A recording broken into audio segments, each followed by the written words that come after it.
Good afternoon, and welcome to Assignment 6 PowerPoint presentation from SWE 6863. Today we'll be talking about the freedom of speech and consumer protection. For example, we had this scenario.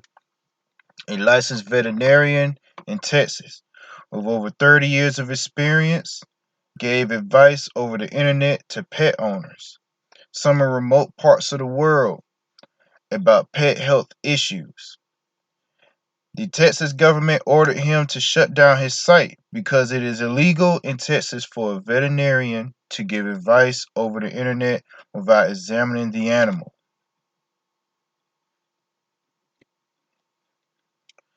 So, before we continue, we're going to talk about what is the freedom of speech. The freedom of speech, the freedom of speech is a principle that supports the freedom of an individual or a community to articulate their opinions and ideas without fear of retaliation, censorship, or legal sanction. For example, this would be the state of Texas asking to shut down the website, and that was an example of a legal sanction. The term freedom of expression is sometimes used synonymously, but includes any act of seeking, receiving, and imparting information or ideas regardless of the medium used. The freedom of the internet is an example in this case. Freedom of speech and expression, therefore, may not be recognized as an absolute and common limitations or boundaries to freedom of speech relate to these examples: libel, slander, obscenity, pornography, sedition, incitement, fighting words, classified information, copyright violation, trade secrets, food labeling, non disclosure agreements, right to privacy, dignity, the right to be forgotten, public security, and perjury. The veterinarian in this scenario did not violate any of these, and we're about to go into why. The veterinarian's reason for his innocence. This is why we believe these four reasons explain why we believe he is wrongfully accused. His patients are following his advice. The veterinarian is doing his job. His freedom of speech is violated, and his privacy is violated. Reason one, his patients are following his advice. The people who are communicating with the veterinarian are willing to accept the risk of long distance communication. They trust his advice because of his credentials. The site is used to help patients who are unable to set up an appointment. Now, with this reason, the patients, with the veterinarian, the patients, they actually trust him because he has shown that he can be trusted. He has shown that, hey, I got the credentials to be that I'm a veterinarian. Also, this helps with patients who are in small towns that do not have a professional someone who practices veterin, who does not have any veterinarian vet skills. So by going online, they have a chance to actually get someone who can somewhat tell them what's wrong with their pet. Also, rather than set up an appointment, you can just talk to somebody online at any time. I could send you a message at like 10 p.m. and go to sleep, and you could probably answer that at like 8, 9, 10 o'clock, and I could probably reply back at around 5. Within a 24-hour span, I will actually be able to talk to you and figure out what's wrong with my pet.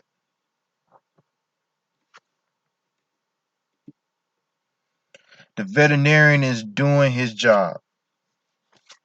Well, the veterinarian is only doing what he's trained to do. Medical advice online can save people time and money. Some complications may not require an appointment. The veterinarian is licensed to practice veterinarian science. He wasn't giving out unlicensed advice, otherwise, he would be breaking the law for giving out unlicensed advice. So, in this case, the veterinarian was doing exactly what he's trained to do. He's trained to help people out, he's trained to help give advice to people on what they should do with their pet based on their condition. This medical advice can save them time and money because think about it. If the only thing you needed to do with your pet was to probably change the food they were eating or pet them more or take them outside more, and you had to spend however much amount of money to actually find it out from going to an actual vet, you would probably not, you'd probably be really mad. Think of it like this way.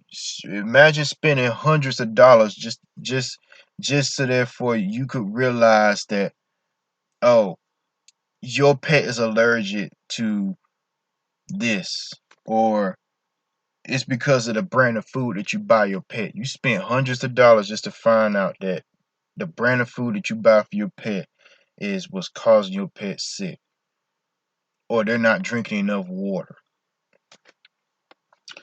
Um, for appointments, see, with being online, there's convenience. I can get you at any time I need to get you. Or better yet, rather than get you at any time that I need to get you, I could just send you send you a message and you can answer. I know for a fact you're gonna answer my message. So I always will have you will always eventually make time to answer my question about my pet. And this guy's a certified veterinarian. He's going to do his job. I mean, if he has to do it off, whether it's on his shift or off his shift or online, he is obligated to help an animal. That's the purpose of him being a veterinarian, is to help animals. You can't take that away. All you can do is just let him just do what he wants to do with that. The third reason, his freedom of speech is being violated. Now, some may argue with this, but here's some examples. Giving online advice is practicing freedom of speech. Freedom of speech states that it includes any act of seeking, receiving, and imparting information or ideas regardless of the medium being used. In this case, the medium was the internet. The medical advice that was shared to others is offending no one. Restricting his website can disrupt his hobby. If this is the law, if this is against the law, then the vet should seek approval from patient first as collateral. So again, he's entitled to say what he wants regardless of what medium is being used. He can use the internet. That's fine. The patient does not mind. If the veterinarian has consent, then then it becomes the patient's responsibility for whatever they choose to do with their information. The veterinarian should ask if the patient wants his advice. But 9 times out of 10, if the patient comes seeking your advice, obviously they want your advice. But overall, the veterinarian is only doing what the patient asks. And since the patient is asking what the veterinarian wants them to do, it's in no way offending them if the veterinarian is giving what the patient wants. And saying that his freedom of speech is not being violated is a contradiction, because by saying that he shouldn't give advice on the internet, that's basically saying on he shouldn't tell nobody how to do anything with their pet, which is basically violating his freedom of speech. He could say what he wants on the internet. He could say what he wants on the phone or in text message, whatever he wants. It may not be right, but in this case, he's only giving advice to help his patients. So, yeah, his freedom of speech is violated. And now we go for reason number 4. His privacy is violated. His privacy is violated. Patient confidentiality is ruined due to the law being enacted. This is unethical. All business dealings become publicly used as a case against him. And the government was doing surveillance on the vet's website, which is a violation of the vet's privacy. So, many people will argue that his privacy is not violated. Well, it actually is. Okay. Let's just start this off. For the government to even know what he was doing, they had to have spied on him. This is where contradiction comes in, because to because I know for a fact one of the laws protects individuals against invasion of privacy. But in order to actually enact the law, you have to invade privacy. You have to do that, or else anybody can get away with whatever they want, and society becomes a total mess at that point. So, with this being the case, the veterinarian's privacy is being violated. But it's not just the veterinarian's policy being violated, it's also the patient's. Think about it. In most hospitals, your medical information is classified. No one else is to know about that. No one. At your discretion, you are allowed to not let anybody have access to any medical records. With that being said, by taking down by surveying the man's website, you really are violating the patient's privacy. So, in a sense, taking down this website taking down this website because you surveyed the veterinarian's what he was doing, you also invading other patients' privacy. So really, you're violating not just his privacy, but multiple other patients' privacy. So multiple other tens, if not hundreds, of other people have their privacy violated in this case. And it's just, and at this point, you have to think about it like this way: do I get rid of privacy so I can enforce the law, or do I keep privacy and restrict my power?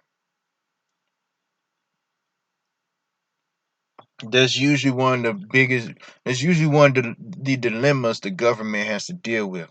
But in this case, and we were talking about just in this case, his privacy is completely violated. It's completely violated.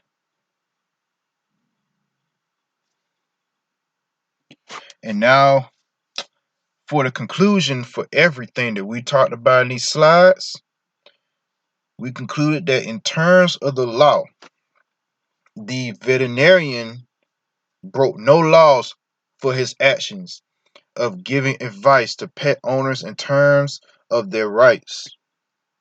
Their action was protected by freedom of speech and expression in terms of being able to express their opinions through a medium that, with that medium being the internet. Texas in this situation had no right to tell the veterinarian to take down their site, as they violated no laws, as well as they are protected through the freedom of speech. A veterinarian can give advice on the internet or phone, as long as they remind people that the best thing to do is to always see or ask a veterinarian if they are unsure or have any problems with his advice. So, with all this, I will say that with all this, I would say that the veterinarian did not break any laws, simply because, first off, the reason why they said the Texas government said that he broke the law was simply because he was giving advice without examining the animal. But in a sense, by the patient giving the situation of the animal, in a way, the veterinarian was actually examining the animal through the patient.